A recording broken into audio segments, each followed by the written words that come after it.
Hello viewers, আসসালামু আলাইকুম। বর্তমান সময়ে আপনারা জানেন যে ১ তারিখ থেকেই আপনার এনইআইআর সার্ভিসটি চালু হয়ে গেছে। যার প্রেক্ষিতে অনেকের রেজিস্টার্ড হওয়া ফোনও দেখতেছি যে নেটওয়ার্কে কানেকশন হইতেছে না। এটা হইতে পারে ওনাদের কোনো বাগ বা সিস্টেমের কোনো ত্রুটি থাকার কারণে। কিন্তু এনইআইআর সার্ভিসটা মানে এটা ভালোর পরিবর্তে বর্তমান ভোগান্তির কারণ হয়ে দাঁড়াইছে। কিভাবে ভোগান্তি আমি আপনাদেরকে বলি। আমি এনইআইআর যেই সার্ভিসটা আছে এটাতে রেজিস্টার করছিলাম ২ বছর আগে। তো তখন হচ্ছে যে আমি লগ ইন করতে পারতাম, কিন্তু হঠাৎ করে তারা আপডেট করার পরে আপনার হচ্ছে ইউজার আইডিটা আমি কোনোভাবে ভুলে গেছি। ভুলে যাওয়ার পরে আমার যে অথরাইজড নাম্বার দিয়ে ওইখানে রেজিস্টার করা ছিল, মানে বেসিক্যালি যেটাতে ওটিপি যায়, সেই ওটিপিটা ওনাদের কাছে আমি চাওয়ার জন্য ওনাদের যে হেল্পলাইন আছে ১০০ নাম্বার, মানে ১০০তে ডায়াল করলে ওনাদের বিটিআরসির যে হেল্পলাইন থাকে সেটাতে যায়। ইভেন হচ্ছে তাদের যেই পরিচালক বরাবর আছে, ফোন নাম্বার আছে, সেটাতেও আমি কানেক্ট করছি। উনি বলছে ১০০তে কল দেওয়ার জন্য। ১০০তে আমি কল দিছি, আমার কাছে কল রেকর্ডিং আছে।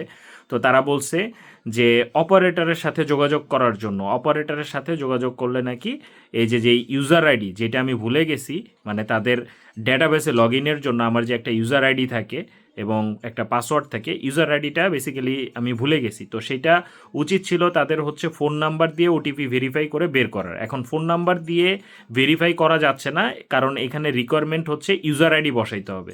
আরে ভাই, আমি তো ইউজার আইডিটা ভুলে গেছি, আমার অথরাইজ ফোন নাম্বার ঠিকই আছে। কিন্তু এটা যদি কেবল ফোন নাম্বার দিয়েই ব্যবস্থা করা হইতো তাহলে এটা আসলে ভোগান্তির কারণ হইতো না।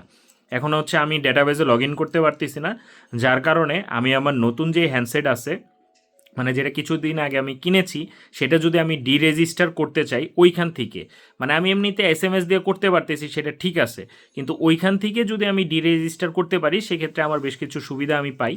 ইভেন হচ্ছে বেশ কিছু ফ্রেক আইএমইআই নাম্বার ওইখানে ইনক্লুডেড থাকতে পারে, সেগুলো আমি হচ্ছে যে ওইখান থেকে ডিরেজিস্টার করে দিব বা হচ্ছে ইনঅ্যাক্টিভ করে দিব। তো এই সুবিধাটা পেতে হইলে তো আমাকে আগে ড্যাশবোর্ডে ঢুকতে হবে। আমি তো সেই সুবিধাই পাচ্ছি না। ওনাদের কাস্টমার কেয়ারে ফোন দিলাম, ওনারা শুধু ঘোরাচ্ছে। মানে সরকারি কোনো কাস্টমার কেয়ারে ফোন দিলে ভাই সেখান থেকে আপনার আশাবাদ দিতে হবে, কারণ এইখানে বেশ কিছু লোক বসায় রাখছে যারা কোনো কাজের না, হুদাই খালি স্যালারি নেয় আর কোনো কাজ করতে পারে না। ঠিক